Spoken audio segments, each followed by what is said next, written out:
একটু বৃষ্টি হলেই সড়ক পরিণত হয় খালে। বলছি রাজধানীর উত্তর সিটি কর্পোরেশনের 10 নম্বর ওয়ার্ড টোলারবাগের কথা।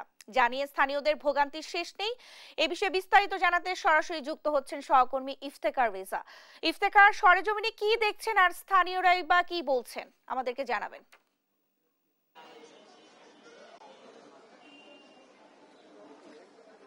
ধন্যবাদ। এই এলাকাটি মূলত টোলারবাগ এলাকা বলে পরিচিত এবং এটি উত্তর সিটি কর্পোরেশনের 10 নম্বর ওয়ার্ডের অন্তর্ভুক্ত, মূলত মিরপুর এলাকা এটি।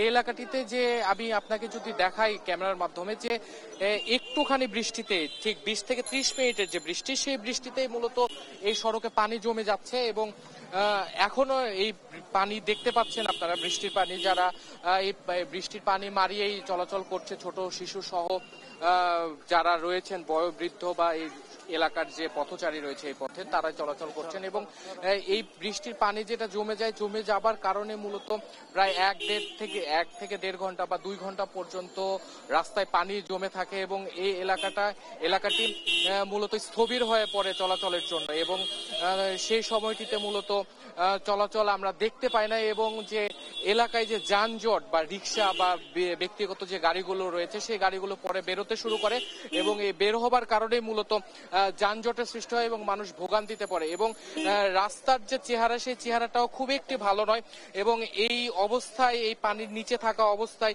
রিক্সা বা নিজস্ব যানবাহন নিয়ে চলাচল করার সময় অনেকে দুর্ঘটনার মধ্যে পতিত হয়। তো আমরা একজন এলাকাবাসীর সঙ্গে কথা বলবো, তার কাছে আমরা জানতে চাইবো যে আপনার কাছে আমরা জানতে চাই যে এই বৃষ্টির কারণে কেমন জলাবদ্ধতা হয় এবং কতদিন যাবত এই অবস্থায় রয়েছে।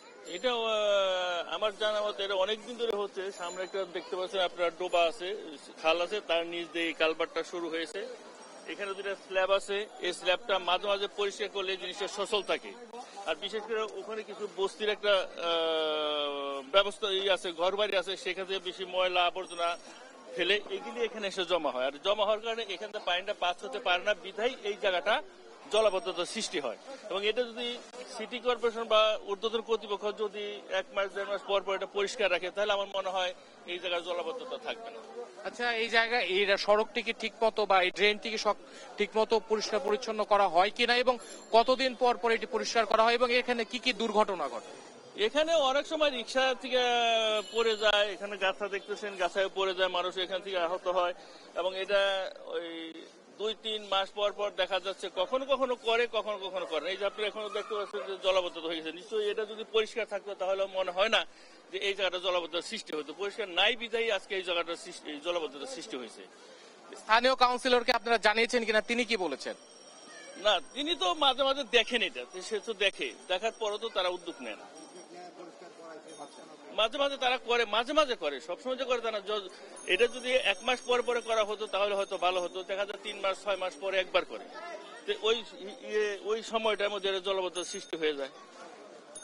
আর মশা কেমন হয় জলাবদ্ধতার কারণে? আমরা দেখলাম যে সামনে উন্মুক্ত ড্রেনও রয়েছে। এটা তো অবশ্যই আপনি বুঝতে পারছেন, সামনে অপরিষ্কার জায়গা, এই থেকে যে মশার এখানে মাঝে মাঝে মশার ওই যে সিটি কর্পোরেশন থেকে ফগার মেশিনে দেয়, সেটাও খুব সীমিত। কিন্তু মশা এখন দেখা যাচ্ছে নিত্যদিনের একটা হয়ে গেছে। মশা তো প্রচুর মশা এখানে যেহেতু জলাবদ্ধতার সৃষ্টি হচ্ছে, মশা তো হবেই। এবং এটা রেগুলার এখানে ফগার মেশিনে মাঝে মাঝে যদি এটাকে ফগার মেশিন ব্যবহার করে মশার নিয়ন্ত্রণ করা হয় তাহলে হয়তো কিছুটা কমতে পারে। যেমনটি শুনছিলেন যে এখানে জলাবদ্ধতার সাথে উন্মুক্ত ড্রেন থাকবার কারণে মশারও সৃষ্টি হচ্ছে, কিছুক্ষণ আগে বলছিলেন। এবং যে ফগার মেশিন বা যে ওষুধটি দেওয়া হয় মশক নিধনের জন্য, সেই ওষুধটিও নিয়মিত দেওয়া হয় না বলেও অভিযোগ করছিলেন এলাকাবাসী। এবং স্থানীয় কাউন্সিলরকেও তিনি জানিয়েছেন বা তারা জানিয়েছিলেন একসাথে। তো সেই জায়গা থেকে তার খুব একটি সাড়া পাওয়া যায়নি বলেও অভিযোগ করছিলেন।